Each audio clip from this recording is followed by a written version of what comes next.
tangu Ifweni, dipanda dia Nzole, bana Bilaka, bana Mvuluzi Kimbangu, Babundi, Bitumba, Tolongi, dipanda yango, Bongele Meso, Mwele. Tata Mvuluzi Kimbangu yala kwaku, Tata Mvuluzi Kimbangu yala kwaku, Tata Mvuluzi Kimbangu yala kwaku, songantelako kadwa nungiri munza ya mvimba. Matondo mingi bozali bongo kolanda ya bino mopanzi sango na kombo ya Nembemba Zulu Nzekele. Tozali bongo na basango ya malamu kote tomika pelisuko sola mambi maetali bamai. Oui, nzambe ya mokeli, nzambe mokeli asalaki bamai kasi ya bombi ba mystère ebele kati na mai lokola bongo tata na biso ne mbumba vala autaki bongo ko te ya biso ko banda poso oyo pe ko talisa biso mambi mamai to pe mwanda Kongo. Kasi toko zonga mwa moke na mobembo oyo tata na biso tinu Kongo Sakibanza Ngiangalele roi oyo atambolaki na mboka Pointe Noire elongo na bangunza oyo bazali kosala mosala ya nzambe na ndenge ya solo, bangunza oyo bazali kobanga tata Mvuluzi Kimbangu pe bangunza oyo bazali bongo kobanga nzambe mokeli to pe Mungu Baba epoa maweja ya Kongo Mungali Nzakomba. Tokozonga bongo na mboka Pointe Noire pe tata na biso tinu Kongo Sakibanza Ngiangalele azali bongo kotalisa biso mambi oyo bazali bongo na kati ya mai ya monene to pe océan Matondo. Toza penza na esengo komona yo tozobenga oya vraiment nazomona ya solo penza ezoyokana po biso toyuti Kongo Central toye penza na kati na Pointe Noire mpona mosala ya balongo eza penza esengo mingi. Esengo na bandeko na biso bangunza tokuta na kati ya Brazzaville bayambi biso malamu Pointe Noire bayambi biso malamu donc kitoko tosepeli penza na kei na bango e tosepeli bakoko pe balongo pe baosala na biso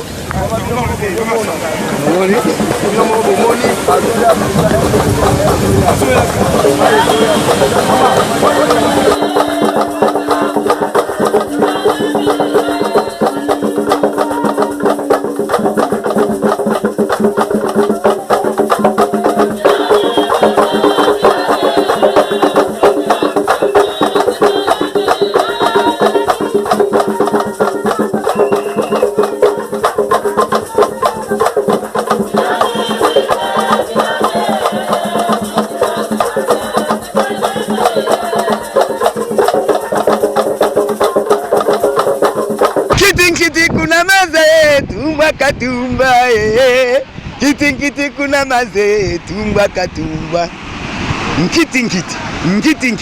nkiti kuna maza bana ya Bilaka nyonse mukili momimba oyo bolingaka Mvuluzi Kimbangu oyo bondimelaka Mvuluzi Kimbangu kazali yepe na yende ye kaka yene akufa mbala sambo asekwa mbala sambo bakoka umomente akoti na maya bimi le rédacteur mutu atindaki musala tosiko komi toye tinu tuzolana Sakibanza Ngiangalele na kati ya Pointe Noire nemba ngunza ya Pointe Noire yeyo liboso ya océan na haute mer. Kiti kuna maza yaya ndona kisimi oya mai soki boyebi ya avandaka awa doye ya matadi ya bangunza nyonso ya matadi association ya baotadien yawi yai tala ba ukune bangunza bamekwiza kusolola na matondo mbote tata mbote mbuta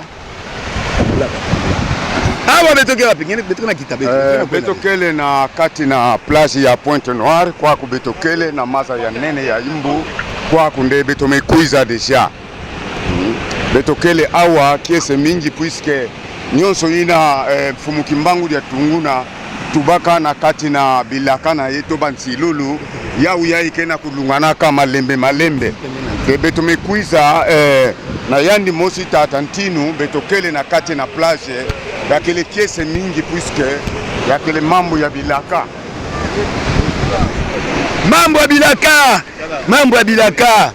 Sa Majesté Tinu après Guadeloupe, après France, après Canada. Wapi betokele wiko dia kaka wapi toza na kati ya océan océan na kati ya mai ya Point Noir toye kotala pe merveille oyo nzamba sala na mokili ya mai mai oyo eza ya Mungu ndenge nalobaki ke yango euti kuna pa na biso oyo esali tour ya monde oyo merveille nzamba pesa biso ya mai ya kitoko oyo bombi makambo ebele na kati ya mai na se ya mai ezali monde mobimba mokili mobimba ezali awa po babengaka monde aquatique. Monde aquatique? Oui, monde aquatique. Na kati ya mai oyo? Oui, eza mokili mobimba. Bapemi baza kuna? Oui. Babe basambaka kuna bazalaka bavivaka. Mais bikelamu oyo eza kuna koleka kutu biso toza na mokili awa ya mai. Mai ezaka na force moko ya kosakana te oyo mutu moko akokanga ngote. Moni yo si omona mutu asali guerre ya na mai nani akolonga apunda na mai? Oui. Majesté naza kutu na mutu yano ya kopesa te po biso toyekaka tozwa tolia totonda tomela mai meza na fontaine na bino ya solo. Mai oyo ezali mai ya bilaka océan mai ya munene oyo epesi biso nyonso oyo eza na kati ya mai na mokili. Moni toyebi ke etandi ya mai eleki sec mokili eleki sec mai eleki munene ke mokili oyo tofandi donc na superficie ya etando mobimba ya univers. Oui, mai nde eleki munene. Mai nde azwa superficie ya koleka mokili eteni ya mabele. Oui, c'est ça justement. Sa Majesté kokoma okomi awa moye ngali makasi etala yo na liongi pena namoni mission yango sikoyo bokatiseli pena na Congo diamfua obanda kolela yango banda kala. Oui. Bokomi na Congo diamfua ti mbala moko na océan na suka nango to ene bande. Mais soki nakomi na Congo diamfua soki nakoti na mai te na ye na mai te nasali eloko moko te. Mai eza na bikila soko omeli ye te soko sokoli ye te okomela ye soko omeli ye te soki osokoli ye te okomela ye. Mai aza na bikila. Oui. Okomela ye. Oui. So omeli ye te okosokola ye. So osokoli ye te okomela ye. Bakolambela ye susu. Voilà. Nyonso tu mai asalaka musala nyonso ya mai. Bongo nzembo wana bolingaka mingi. Sa Majesté bolimbisa nzembo wana bolingaka mingi siko tokomi awa na mai oyo eleki munene na mokili nkiti kuna maza wa utulweke kumaza nkiti yoyo. Mais soki ongozwa nguya ya Nzambe bakomema yo wapi? Beno Lusei na mai nguya ya Nzambe eza na kati ya mai. Nga nalobi ke nani si abundisa mai na mokili? Nani abundisa mai? Personne. Mai po azali elonga. Vraiment, te sepeli mingi, te lingi un jour. Vraiment, amoureux ekola, bolingo ekola. Vraiment, ezala la Afrique mobimba.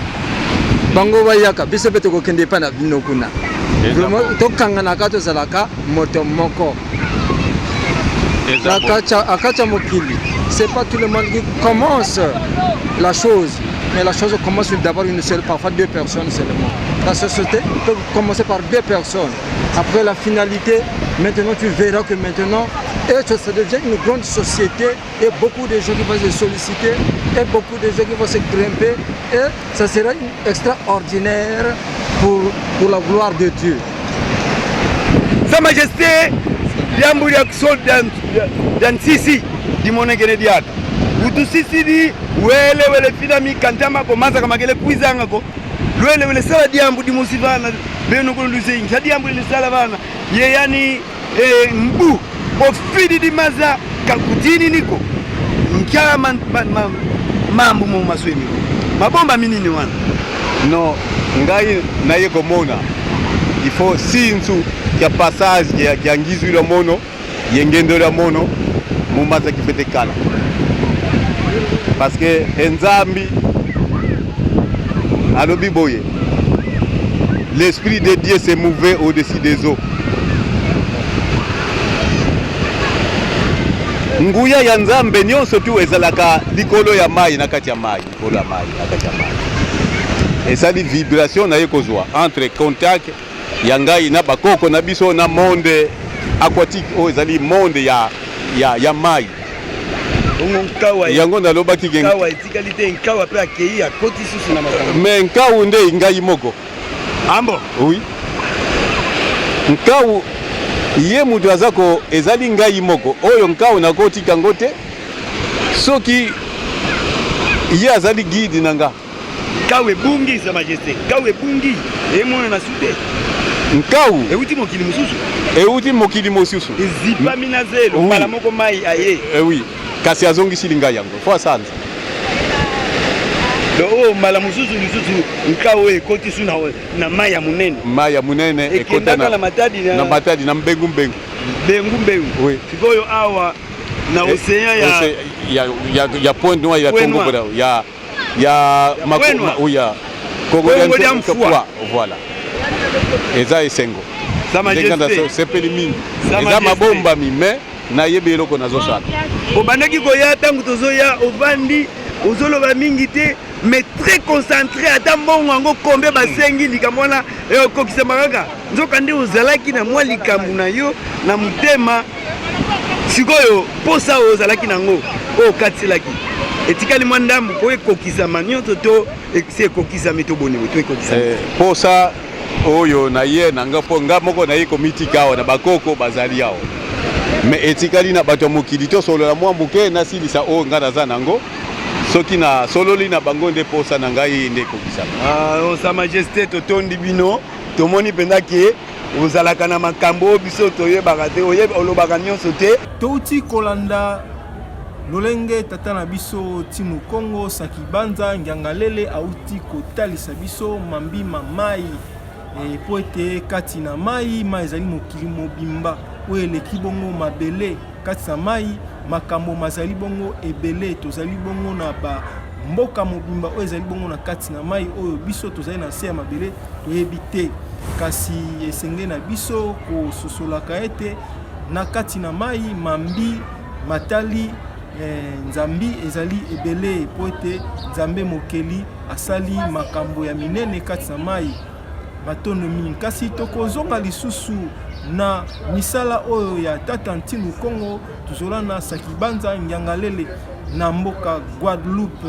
Na mboka Guadeloupe tata Timu Kongo tuzola na Sakibanza Ngiangalele akendaki kosala mission monene oyo tata Mvuluzi Kimbangu autaki bongo kotinda ye na mboka Guadeloupe. Tata na biso Timu Kongo akendaki kozwa bongo milimo ya bankoko na biso oyo bazalaki bongo na bowumbu na mboka Guadeloupe oyo bazalaki bongo komona mpasi pe bakotaki bongo baboloko na bowumbu ya bapaya. Kasi tata na biso Timu Kongo tuzola na Sakibanza Ngiangalele autaki bongo kozwa milimo na bango pe kozongisa bango na mboka bankoko ya Congo matondo mingi.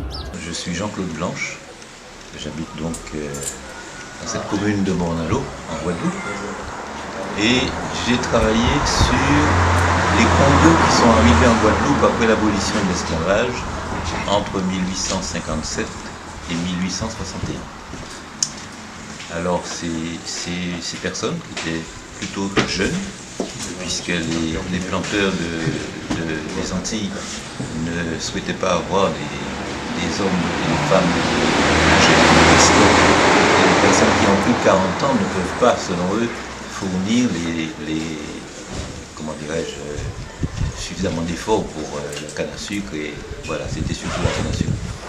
Donc ils ont fait appel à des très très très jeunes enfants. Des fois, il y a, dans l'échantillon que j'ai pu reconstituer, il y a des enfants de 10 ans, des enfants de 12 ans, des jeunes de 14 ans, mais la majeure partie avait entre 18 et 25 ou 26 ans. Donc ces personnes sont venues ici et ont travaillé sur les habitations avec plus ou moins de, j'allais dire plus ou moins de bonheur, mais pas de bonheur. Il n'y avait pas de bonheur à ce moment-là. Ils ont beaucoup travaillé et il y a eu beaucoup de mortalité, pratiquement la moitié de l'échantillon, après 10 ans. Donc les chiffres officiels parlent de 5000 personnes, mais en dépouillant les registres de l'état civil, puisque c'était le seul moyen de reconstituer cet échantillon, je trouve parce que chacun avait un numéro matricule, et je trouve des numéros supérieurs à 6900, pratiquement 7000, 7200, 7300. Ce qui veut dire qu'on a peut-être emmené en Guadeloupe beaucoup plus de personnes que prévu. Avec, il faut dire, peut-être que les bateaux qui devaient emmener au maximum 600 personnes en avaient peut-être 700, 800, etc. au départ.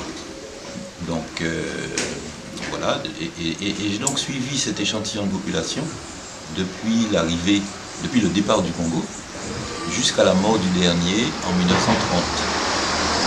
Et j'ai pu aussi reconstituer les familles parce que j'ai étudié aussi les naissances. Il y a à peu près 700 femmes qui ont eu des enfants. Malheureusement, il y a eu beaucoup de morts parmi ces enfants. La mortalité infantile était très élevée et on a à peu près une femme qui avait par exemple 6 maternités n'arrivait pas à sauver plus de 2. Et donc c'est un, comment dirais-je, ces 6000 personnes qui sont venues officiellement n'ont pas pu, au bout de 10 ou 20 ans, reconstituer le groupe. Alors, pourquoi je dis ça? C'est parce que peut-être que l'aspect Congo ici est peut-être pas directement visible, mais ça ne veut pas dire que des Congos ne sont pas venus depuis le début de cette période de la dispersion. Voilà, de la dispersion.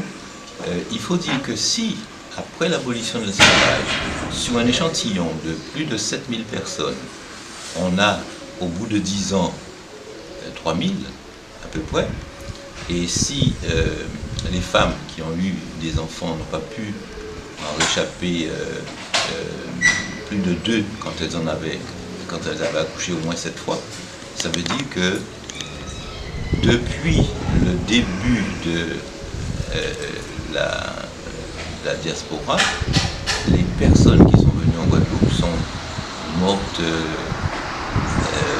très rapidement, et même les enfants qui ont pris naissance n'ont pas toujours survécu.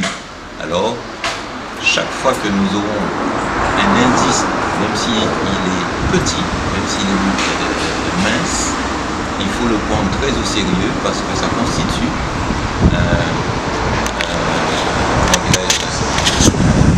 une information sur le pays Congo, le grand Congo, le Congo d'Antotila.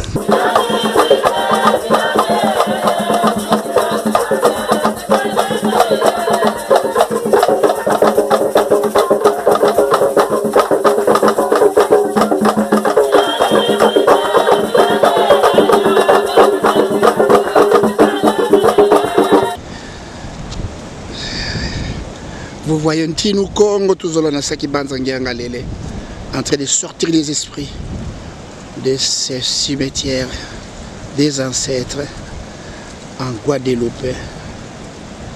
Nous sommes aujourd'hui le 28 février 2020. Il est un peu plus de 11 heures du matin.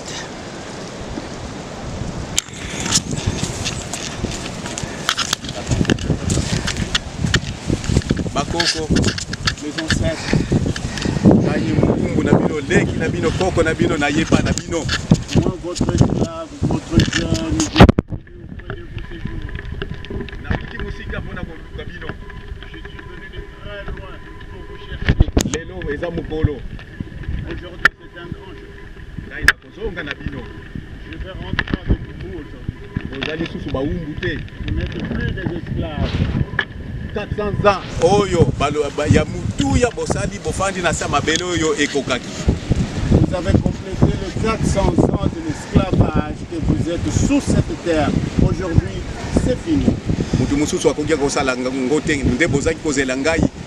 Il n'y avait personne d'autre qui pouvait faire cela. Congo. C'est moi, le roi Congo, qui devait le faire. Naye Osopango nazwi nzela. Je suis venu, j'ai reçu l'autorisation. Masanga oye uti na mboka na bino na mabele na bino Congo. Ces vins de palme vient du Congo. Pona kolamusa bino. Pour vous réveiller de votre sommeil. Au nom du Père. Mwana. Du Fils. Et du Saint-Esprit.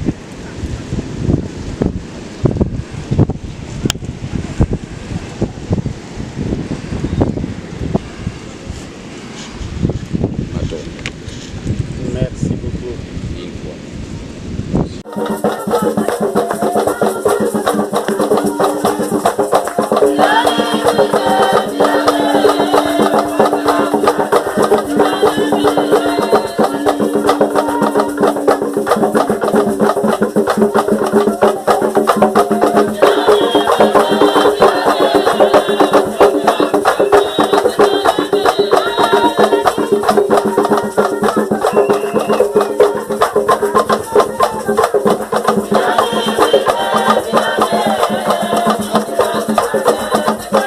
esengeli na biso baindo koyeba pe kososola buta nzambi nzamba mpungu tulendo mungu baba maweja epoa asalaka mokili oyo biso tozalaka malamu kasi na motema mabe ya bapaya bakolonisateur nde bayaka bongo kopebisa mboka oyo Congo boyoka pe botala témoignage ndenge bango moko bazali bongo kotémoigner ndenge nini basalaka po ete bamonisa biso pasi pe tokoma bongo konyokama kino mokolo ya lelo.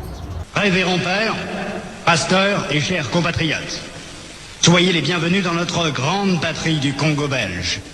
La tâche qui vous est confiée de remplir est très délicate et demande beaucoup de tact. Prêtres et pasteurs, vous venez certes pour évangéliser. Mais cette évangélisation s'inspire de notre grand principe, avant tout, les intérêts de la métropole. Le but essentiel de votre mission n'est point d'apprendre aux Noirs à connaître Dieu. Ils le connaissent déjà depuis leurs ancêtres. Ils prient et se soumettent à Nzambi Mpunu, que je sache, et aussi à Nzambi Mawezi. Ils savent que tuer, voler, coucher avec la femme d'autrui, calomnier, insulter est mauvais. Ayons le courage de l'avouer, vous ne venez pas leur apprendre ce qu'ils savent déjà. Votre rôle est essentiellement de faciliter les administrateurs et les industriels, c'est-à-dire que vous interpréterez l'évangile de la façon qui sert le mieux vos intérêts dans cette partie du monde. Pour ce faire, vous veillerez entre autres à désintéresser nos sauvages noirs des richesses dont regorge leur sous-sol, afin d'éviter qu'ils s'y intéressent ou qu'ils nous fassent une concurrence meurtrière, rêvant un jour à nous déloger de cette partie avant que nous ne nous enrichissions. Votre connaissance de l'Évangile vous permettra de trouver des textes qui recommandent et qui font aimer la pauvreté. Par exemple, « Heureux les pauvres, car le royaume des cieux leur appartient. » Il est plus difficile pour un riche d'entrer au ciel qu'à un chameau de passer par le trou d'une aiguille, etc. Vous ferez donc tout pour que les nègres aient peur de s'enrichir pour mieux mériter le ciel. Les soutenir petit à petit pour qu'ils ne se révoltent jamais un jour. Les industriels et les administratifs seront obligés de se conformer à ce que je vous recommanderai, à vous prêtres et pasteurs blancs, de temps en temps, pour vous faire craindre, de peur de courir à la violence, injurier, battre. Il ne faudra pas que les nègres ripostent ou se nourrissent de vengeance. Pour cela, vous leur renseignerez par tous les moyens et vous insisterez pour qu'ils suivent l'exemple de tous les saints qui ont tendu les joues, qui ont pardonné les offenses, qui ont reçu les crachats et les insultes sans tressaillir. Il faudra les décourager et les détacher de tout ce qui pourrait leur donner le courage de nous affronter. Je songe ici spécialement à leurs nombreuses fétiches de guerre qu'ils prétendent ne point abandonner. Votre action doit porter essentiellement sur les jeunes, afin qu'ils n'hésitent point de nous saluer. Quand le commandement du Père est en contradiction avec celui des missionnaires, qui sont les pères spirituels de leurs âmes, vous insisterez particulièrement sur la soumission et l'obéissance, même aveugle. Cette vertu se pratique mieux quand il y a absence de critique. Apprendre aux élèves à croire et non à raisonner. Ce sont là, chers prêtres, pasteurs et compatriotes, quelques-uns des principes que vous appliquerez sans faille. Vous en trouverez beaucoup d'autres dans les livres et textes qui vous seront remis à la fin de cette séance. Vous verrez donc ce que je recommanderais à vous, prêtres et pasteurs blancs. Évangélisez les Noirs jusqu'à la moelle des os, afin qu'ils ne se révoltent jamais contre les injustices que vous leur ferez subir. Faites-leur réciter chaque jour « Heureux ceux qui pleurent, car le royaume des cieux leur appartient ». Convertissez les Noirs au moyen des chicottes. Gardez leurs femmes à la mission pendant 9 mois, afin qu'elles travaillent pour vous. Courtisez-les s'il le faut. Et exigez ensuite à ces convertis qu'ils offrent en signe de reconnaissance des bonnes viandes, poules, coqs et œufs, chaque fois que vous visitez leur village. Faites tout pour éviter que les Noirs ne deviennent riches. Pour ce faire, chantez-leur chaque jour qu'il est impossible à un homme riche d'entrer dans le royaume des cieux. Faites-leur payer une taxe chaque semaine à la messe de dimanche. Détournez cet argent prétendument destiné aux pauvres pour avoir des magasins importants là où vous êtes, paroisses, procures. Transformez vos missions ainsi en de gros centres commerciaux florissants et aidez légèrement les pauvres pour encourager d'autres blancs à investir régulièrement. Demandez aux Noirs de mourir de faim et vous autres vous mangerez 5 fois par jour. En plus, que vos ventres soient toujours pleins de bonnes choses et que vos bouches exhalent partout l'odeur des oignons. Instituez pour eux un système de confection qui fera de vous de bons détecteurs pour dénoncer tout Noir à une prise de conscience pour la revendication de l'indépendance nationale. Enseignez une doctrine que vous ne mettrez pas en pratique, et peut-être s'ils vous demandent pourquoi vous comportez-vous contrairement à ce que vous prêchez, répondez-leur, vous les Noirs, suivez ce que nous disons et non ce que nous faisons. Et s'ils répliquent en disant qu'une foi sans œuvre est une foi morte, fâchez-vous en appliquant le fouet et répondez-leur, heureux ceux qui croient sans protester.